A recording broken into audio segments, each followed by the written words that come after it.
Bexillik kasallikdir. Abdori Muhammed Yusuf. Birinchi qism. Xo'shallik beg'ishlashdan keladi. G'arbning va Sharqning faylasuflari qadimdan ta hozirgacha ko'p narsalarda ixtiloflashgan. Hatto Alloh taolaning mavjudligidimi ixtiloflashgan. Ammo birli narsada hammasi birlikka kelgan. U bo'lsa-mu eng cho'ng xo'shallik beg'ishlashdan keladi degan haqiqatdir. Boshqalarga beradigan, beg'ishlay olgan va xo'shal qila olgan inson haqiqatan baxtli insondir. Chunki olgandagi xo'shallik vaqtlik bo'lib, uzun davomlashmaydi.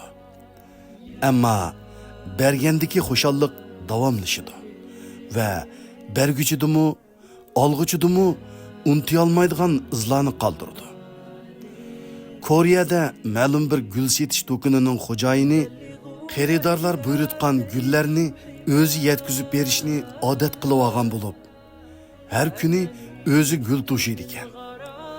Bir kuni ishchilardan biri uningdan "Xo'jayin, biz yetkazib bersakmi bo'lmamdi? Siz nimancha jafo tortasiz gul to'shib?" deb so'rabdi. Xo'jayin, jafo tortib dedingizmi? Jafo tortmasak halovat bo'lmaydi. Men gullarni kishilarga yetkazib bergan vaqtimda ularning chehrida parlagan xo'shallik va saodatdan bahramand bo'lish uchun shunday qilaman. Chunki men har qitim xaridorlarning chehridagi xo'shallikni ko'rganimda o'zimda cheksiz saodat his qilaman, deydi. Bir boy xo'shallik izlab hammani qilib boqadi. Dunyoni sayohat qiladi. Haramga boradi. Yo'qsullarga yordam tarqatadi. Musofirlarni mehmon qiladi. Hatto ahliga kelgan yaxshiliklarning hammasini qilib boqadi. Ammo o'zida xo'shallik yoki ozroqmi saodat his qila olmaydi. Kunlarning birida bir do'sti uning g'amkin holatini ko'rib, uningga "Adash, sen xo'shallik uchun hammani qilib boqqan bo'lsangmi, yanada holing o'zgarmidi? Beg'ishlashda xo'shallik bor deydi ekan. Agar xohlasanglar, paloni mahalladagi meyib bolalar markazini ziyorat qilib beqib, ularga ehtiyojli narsalarni eppasak qandaq?" deydi. Boy bu taklifga ma'qul keladi. Shuning bilan ular meyib bolalarga birardan harva va kiyim-kechak ep berib, ularni ziyorat qiladi va ularni boy o'z qo'li bilan tarqitadi. Boy amdili qaytishga tamshilib turganida bir bola uning oldiga kelib, chiroyiga sinchilab qarab turdi. Boy, "Balam, bira hojiting bormidi?" deb so'raganda bola, "Yo'q, apandim. Bizning hojatlarimizni siz ravo qildingiz. Qiyomat kuni Rabbimga sizning bizga yordam qilganligingizni deyman. Shunga sizni obdanroq to'nib olay degan edim", deydi. Boy shu chaqda unsilib yig'lab ketadi va "Hozir men hayotimdagi eng xo'shallik lahzalarimni yashayapman. Barliq yuklarim yengillab qoldi. Mushu lahzadagi xo'shalliqim uchun butun boyliqimni atashga rozi edim", deydi. Bexillik kasallikdir. Abdori Muhammed Yusuf. İkinci qism. Boshqalarga yaxshilik qilgan odam uni o'ziga qilgan bo'ladi. Biz berish orqali o'zimizga yaxshilik qilgan bo'lamiz. Chunki berishdan va beg'ishlashdan keladigan saodatni avval mushu dunyoda yashaymiz. Uning foydasini dunyo va oxirat ko'ramiz. Kimiki shukr qiladigan, faqat o'zi uchun shukr qilgan bo'ladi.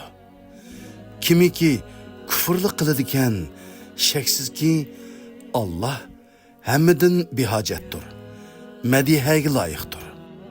Ya'ni kimiki boshqalarga yaxshilik qilish orqali ne'matning shukrisini ado qiladi ekan, u o'ziga yaxshilik qilgan bo'ladi. Kimiki bexillik qiladi ekan, u ne'matga tuzkorlik qilib o'ziga ziyon solgan bo'ladi.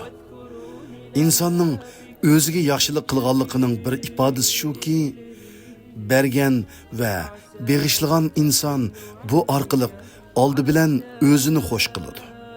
Ondan pul melidan bergan bo'lsa, barkat topadi. Ilmidan bergan bo'lsa, ilmi ziyodlashadi.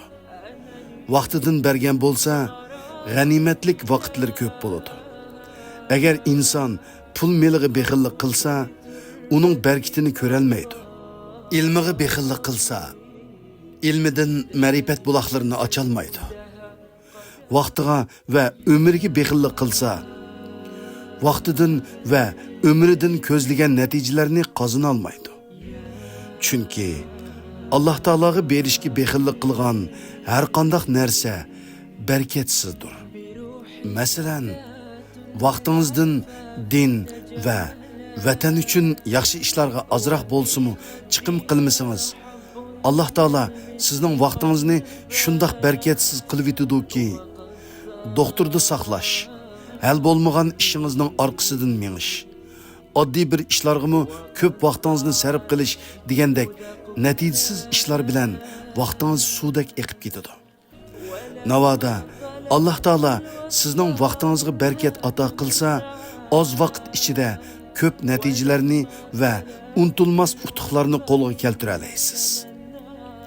İmam Nevevi, İmam Şafii ve İmam G'azzoli qatorliq ulamolar vaqtini va umrini Alloh taologa atash orqali yarim asrga yetmaydigan shu qisqagina umri ichida ta qiyomatgacha o'qiladigan qimmatlik asarlarni qoldirish bilan o'zlarining ikkinchi va mangulik umrini yaratdi. Bexillik kasallikdir. Abdori Muhammad Yusuf. 3. qism. Berish va beg'ishlash hamma tal bo'lgan kishilarning ishi emas. Xayri saxovat qilish, muhtojlarga yordam qilish, yetimlarning beshini silash, o'quvchilarning xarajatini berish boylarning ishi bo'lmagandek, kishilarga yaxshi yomonni bildirishmi dinda to'shqan olimlarning ishi emas. Shuningdek, vatanning va xalqimizning davosini qilish tashkilotlarning yoki ma'lum kishilarning ishi emas. Balki yo'qlikda turuqlik berish, oz bir narsa bilsa-mu bildirishdan aymaslik va vaqti qis turuqlik din va millatga foydali ishlarga vaqt chiqarish har bir vijdon egasining ishidir. Shunga biz o'zimiz muhtoj turuqlik berishni, oz bir narsa bilsakmi bildirishni va vaqtimiz yo'q turuqlik vaqt chiqarishni o'zimizga odat qilgan va farzandlarimizni shuningga odatlantirgan vaqtimizda fazilatli kishilardan bo'la olamiz. Ko'p hollarda boyning berginidan o'z turmushini oron qamdab ketayotgan kishining bergini fazilatli bo'ladi. Shuningdek, ba'zida biror o'lmoning o'rgatganidan oz bir narsa bilsa-mu, uningga to'liq amal qiladigan kishining o'rgatgani muvaffaqiyatli bo'ladi. Ba'zida ishi yo'q, vaqt ko'p odamlarning din va vatan uchun xizmat qilganidan vaqt ichidan vaqt chiqaradigan, vaqtni oltindanmi qimmatlik biladigan odamlarning qilgan ishlari g'alabalik bo'ladi. Chunki ishi yo'q, vaqt ko'p odam aslida ish qilmaydigan odamdir. Shunga ish dunyosida ishi ko'p odamga topshirg'in deydigan falsafa bor. Chunki ishi ko'p odam vaqtning va ishning qimmatini bilib qiladi. Shunga ularning ishlari hamisha utuqliq bo'ladi. Dunyoda katta natijalarni qozonganlarning hammasi ishi ko'p, vaqti qis odamlardir. Buning aksicha islom dunyosida ishim ko'p, vaqtim yo'q deydigan bir safsati bor. Dunyoda hamma odamning ishi bor. Hatto bekor talablarning, tayyorga hayyorlarning ishi bor. U bo'lsa-mu bekor talablik va ishlamay tayyorga hayyor bo'lishdir. İşi yo'q odam go'rdili bor. Muhimi biz yo'qlikda turib berishni, bilginimizni oymaslikni va vaqt ichidan vaqt chiqarishni, o'zimizning emas, boshqalarning g'amini yeyishni odat qilib olgan va farzandlarimizga o'rgatgan vaqtimizda haqiqiy inson bo'la olamiz. Chunki musulmonlikning yo'li insonlikdan o'tadi. İnsanlık nöllərinin oldığı qoyulğan bir degan raqam bolsa, qalğan faziletler ve ortuqçılıqlar nöllərdir. Bir degan raqam bolmasa, nöllərinin hammasi bekardır. Bexillik kasallikdir. Abdori Muhammed Yusuf. 4-ci qism. Berishga muvaffaq bo'lish Allohning in'omidir. Başqalarga berish va beg'ishlash katta ne'mat bo'lib, Alloh taolo uni hamma odamga nisb qilmaydi. Shunga ba'zi odamlar qorindek boyligi bo'lsa-mu beg'ishlay olmaydi. Uyg'urlar azaldan mard, sixiy va fidokor millat bo'lib, ajdodlarimiz o'tmishlarda topqini oz bo'lsa-mu o'zi yemay, ishmay yig'ib keyingilar uchun katta ishlarni qoldirib ketgan ekan. Buningdan 100 yillar burun Makka va Madinaga berish nisb bo'lgan Uyg'urlar topgan puliga vaqf binolarni ilib qo'ygan bo'lib, har bir yurtdan kelganlar Makka, Madina va Toif qatorliq shaharlarda o'z yurtlarining nomida vaqflarni ta'sis qilib qo'ygan ekan. Bu vaqflardan Uyg'urlarning yo'qsullarimi va boylarimi foydalandi. O'quvchilarmi ko'p bahramon bo'ldi. Ular ashu nomratlik, ashu yo'l azobi va ashu qiyinchilik ichida turib, keyingi avlodlarini o'ylab, Alloh yo'lida vaqflarni qoldirgan. Ammo hozirgi vaqtda burunqilardan necha ming hassa ko'p boylikqa ega bo'lgan, sharoitimi to'liq nurg'un kishilarga bundoq yaxshi ishlarni qilish nisb bo'lmadi. Men Saudiya Arabistonda turish jarayonimda do'stlarimdan birining vatandan hajga kelgan toshchilar, millionerlar, hatto milliarderlardan ba'zisi bilan ko'rishganligini va ularga millatimiz uchun biror yaxshi ish qo'yish taklifini berganligini va ularning ma'qul deb qo'yib qilmaganligini bilaman. Agar ular biror vaqf bino qilib yoki vatan uchun biror katta xizmat qilib qo'yayli desaydi, ularning boyligidan hech narsa kemaymaydi. Hatto ba'zilarining boyligiga nisbatan biror vaqf bino qilish daryodan birorchilik suv olgandekli ish edi. Lekin ular shunchalik ishni qilmadi. To'g'risi, Alloh taolo ularni o'zlarining bexilligi sababli bundoq yaxshi ishga muvaffaq qilmadi. Ammo Xitoy doiralari ularning boyligini pak-pakiz sug'urib oldi va ularni bo'lsa turmalarda, lagerlarda nobud qildi. Yana Makkada men vatandan tatib obdan biladigan ikki boy bor edi. Ularning birining farzandi yo'q, puli ko'p. Bekorlik tamoqni saqlab yeyish sababli to'li doktorxonada yetib qoladigan. O'ziga yoki boshqalarga biror tiyin chiqim qilishdan dozoqdan qo'rqqandek qo'rqadigan boy edi. Yana biri oilasi vatanda qolgan bo'lib, farzandlarga qat'iy bermaydigan. Makkada olgan ayoliga bir nonning pulini berishga chidamaydigan. Hatto 1 riyalga bir non elib kelib, ayoliga orqasini qilib o'ltirib, uning yerimini atdiganda yani yerimini keşti yeydigan, bekarlıq tamaq izlep yürüdigan bay edi. Men bularning isimlerini aytishni xolamadim. Her ikkilisi Mekke'den bina algan ve şu binalarının kirasını yep yatatdı. Ularning ikkilisi xorliq ve yalğızlık içinde öldü. Aldınqısının cinazesi düşürülmey turup, onun Uyghur kepili ikametini elip berip, onunla hükümet aldıda kepil bolgan adam binasını elip aldı. Yani merhumunun ayalını çıkarıp etip, binaga kulup silip aldı ve özünün kılıp aldı. Çünkü hükümetinin resmiyetide bina kepilinin nameti idi. İkincisi, ölgen aman onun kepili Taif'ten kirip, onun namazı okuluştun burun binaga kulup silip aldı. Birer yıldan keyin onun oğlu vatandın kelip, dadısının binasını qaytırıp eliş üçün mahkemege arz sundu. Bunu anlagan kepil saqçılarga pul berip, u balını olturgan yerinden sörep, hatta köynekcan elip ketip, bir işki hafta solap koyup, vatanga yo'lga selivatdi.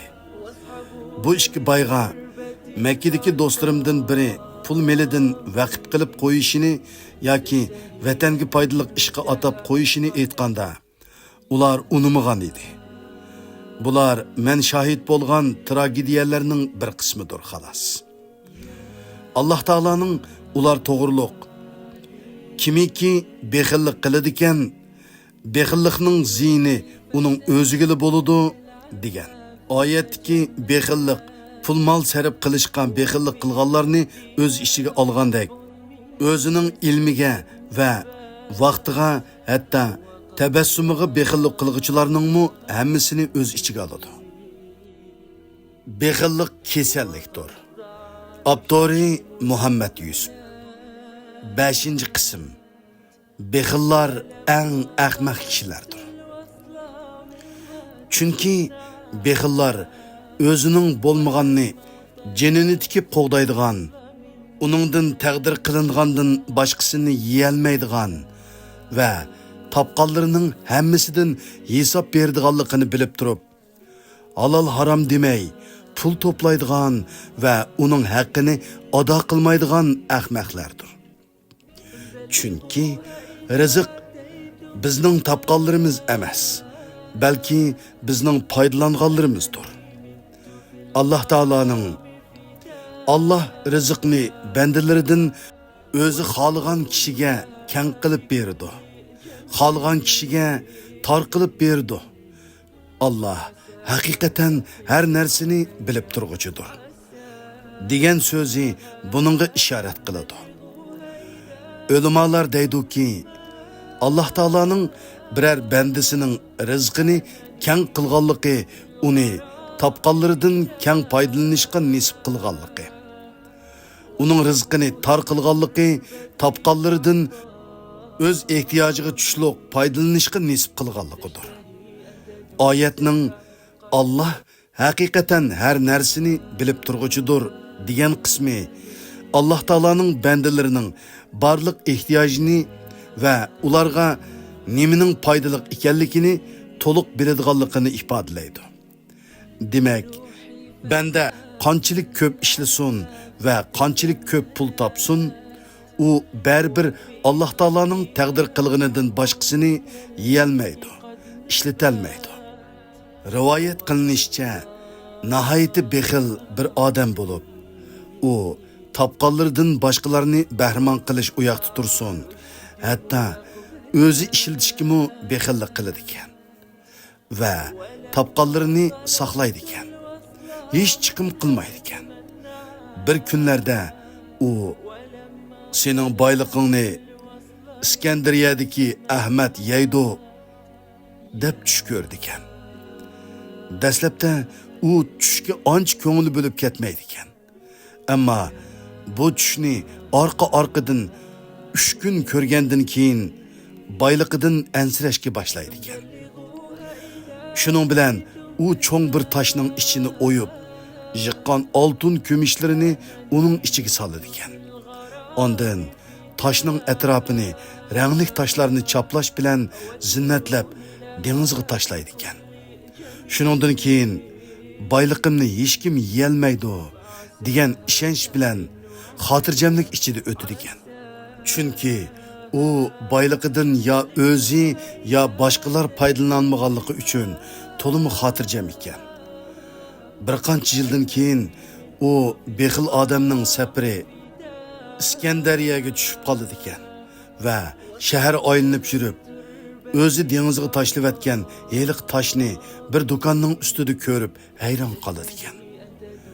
Ondan u do'konchiga: "O toshning sizda nima ishi bor?" deydi ekan. Do'konchi: "Dengizchilar tepib kelgan ekan. Qarasam zinnatlangan chiroyli bir tosh ekan. Shunga uni setib olib, do'konimning ustiga o'rnashtirib qo'ygan edim", deydi ekan. Bexil do'konchiga: "Darhol uni tushiring", deydi ekan. Do'konchi toshni tushirgandan keyin bexil toshni parchalab, ichidagi oltin kumushlarni chiqardi ekan. Ondan: "Men Allohning taqsimotiga ishondim.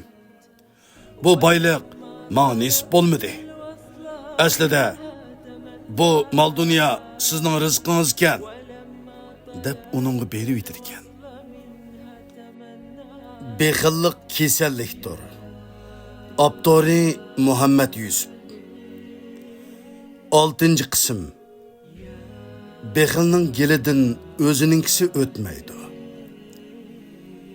Rivoyat qilinishicha, bir ama tilamchi bor bo'lib, u tilamchilik qilib pul yig'di ekan. Ammo qat'iy xajlamaydi ekan. Boshqalar bergan taom bilan kun o'tkazdi ekan. Topgan pulini bir mozorlikqa ko'mib saqlaydi ekan. Bir kuni bir odam uning pul ko'mganligini ko'rib qilib, uni elib ketir ekan. Tilamchi pulining o'g'irlanganligini bilib qattiq dod-faryod qiladi ekan. Atsi uning pulini ilib olgan odam uni sinash uchun yeniga kelib, uni oshxonaga taklif qiladi ekan. Tilamchining oldiga mazzilik taomlar keltirilgandan keyin uni rosa yeb to'yinmoqchi bo'ladi ekan. Tilamchi taomni eg'iziga selib, uni qat'iy yutolmaydi ekan va darhol heliq kishiga: "Hey o'g'ri, pulimni sen o'g'irlabsan. Pulimni ber", deb vaqirab uning gelidan bo'g'di ekan. Heliq odam: "Nim bo'ldi? Sizning pulingizni kim ilib olibdi?" deganda tilamchi: "Bu mening pulimga ilingan taom ekan-ku. Şunu gilimden ötmeyotidi. Çünkü mening gilimden özümninkisi ötmeydi-da", deydi ekan. Bexillik kasallikdir. Abdori Muhammad Yusuf. 7. qism. Allah bexilninkini qabul qilmaydi. Allah Taala bexillikni odat qilib olganlarning qilgan yaxshiliklarini qabul qilmaydi. Bir kuni Ansarlardan Saylaba ibn Atib degan kishi Payg'ambar alayhissalomning huzuriga kelib: "Ya Rasululloh, menga Allohning boylik berishi uchun bir duo qilgan bo'lsa ekan", deydi. Payg'ambar alayhissalom: "Esit sana, ey Saylaba, ko'pga shukr qilolmagandan ko'ra ozga shukr qilish yaxshi", deydi. Saylaba yana bir qancha kundan keyin kelib, yana shu talabni takrorlaydi. Bu chaqda Payg'ambar alayhissalom uningga: "Jinim ilkida bo'lgan Allohning nomi bilan qasamki, agar tog'larning oltin va kumush bo'lishini tilasam, albatta bo'ladi", deydi. Saylaba bir qancha kundan keyin yana kelib o'xshash talabni tekrarlaydı. Ve ya Resulullah, özlerini haq din bilen evetken Allah'ın namı bilen qasam qilaman ki, eğer Allah bana pul mal ata qilsa, barliq ihtiyaç egileriga tegishlikini beraman, deydi. Bu çağda Peygamber aleyhisselam, ey Allah, onunğa pul mal ata qilgin, deb dua qiladi. Şuningdan keyin Saylabaning pul meli ko'payishga boshlaydi. Nurg'un chorvalari bo'ladi. O dastlabda peshin va asr namozlarini Payg'ambar alayhissalom bilan birga o'qib, qolgan namozlarni chorvalarining yanida o'qiydi. Keyincha Payg'ambar alayhissalomning yanida jumadan boshqa namozlarni o'qimaydigan bo'ladi. Chorvalari ko'paygan sari jumanimi o'qimaydigan, jamoatga yo'lamaydigan bo'lib ketadi. Bir kuni Payg'ambar alayhissalom Saylaba nima qilyotidi deb so'raydi. Sahobalar, u bek boy bo'lib ketdi, chorvalari vodiyga patmay qoldi, deydi. Payg'ambar alayhissalom, esit Saylaba, esit Saylaba, esit Saylaba, deydi.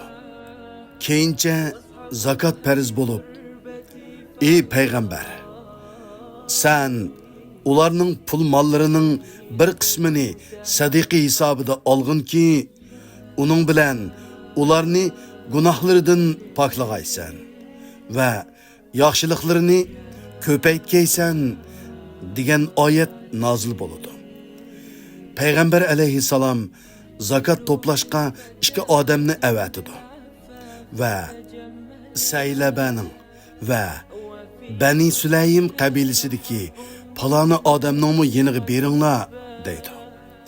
Ular Saylabaning yeniga berib zakat berishini talab qilganda, Saylaba, bu jizyaning o'zi yoki shuningga o'xshaydigan bir seliqkan-ku.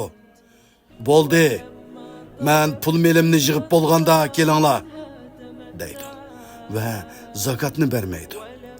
Ular Bani Sulaym qabilasiga berib, ularning zakatini yig'idi.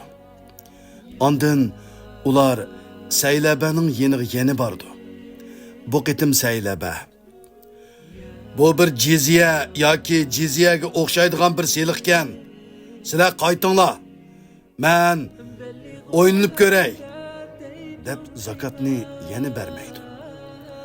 Ular Payg'ambar alayhissalomning yeniga berib, ahvolni bayon qilgandan keyin Payg'ambar alayhissalom Sulaym qabilasidagi odamga barkat tilab duo qiladi. Saylaba uchun, esit sana, ey Saylaba, deydi. Allah Taala şu münasebet bilen bunu ayetni nazil qiladi. Ularning orasidan ba'zilar, agar Allah bizga o'z fazlidan boylik ato qilsa, biz albatta sadiqa beratdik. Albatta yaxshilardan bo'latdik, deb Allohga va'da berdi. Allah ularga o'z fazlidan boylik ato qilgan chaqda ular bexillik qilishdi. Allohga itoat qilishdan yuz o'rib, va'dasidan yenib oldi. Ular sadiq qilamiz deb Allohga bergan va'dasiga xiloflik qilganligi, o'zlarini musulmon deb yolg'onchilik qilganligi uchun Allohning oldiga bordigan qiyomat kuniga qadar ularning dillariga munofiqlikning davomli turishini Allah ularning qilmishining oqibati qildi. Bu oyat nozil bo'lgandan keyin Saylabaning yaqinlaridan biri uning yeniga berib, haqida oyat nozil bo'lganligini aytdi. Shuning bilan Saylaba Payg'ambar alayhissalomning huzuriga kelib, zakat berganligini va uni qabul qilishini tilaydi. Ammo Payg'ambar alayhissalom uningga Allah meni sening zakotingni qabul qilishdan mani qildi deydi. Payg'ambar alayhissalom hayotining oxiriga qadar Saylabaning zakotini qabul qilmaydi. Keyin Abu Bakr radhiyallohu anhuning xalifalik davrida Saylaba zakotini elib keladi. Ammo Abu Bakr radhiyallohu anhu qabul qilmaydi va Payg'ambar alayhissalom qabul qilmaganni men qanday qabul qilay deydi. Ikkinchi xalifa Umar radhiyallohu anhu shundaq deb qabul qilmaydi. Saylaba Osman radhiyallohu anhuning xalifalik davrida olamdan o'tadi. Uning zakotini hech bir xalifa qabul qilmaydi. Bu yerda Qur'oni Karimning bir mo'jizasi namoyon bo'lmoqda. U bo'lsa-mu Alloh taolo qabul qilmaganni hech kimning qabul qilmaganligidir.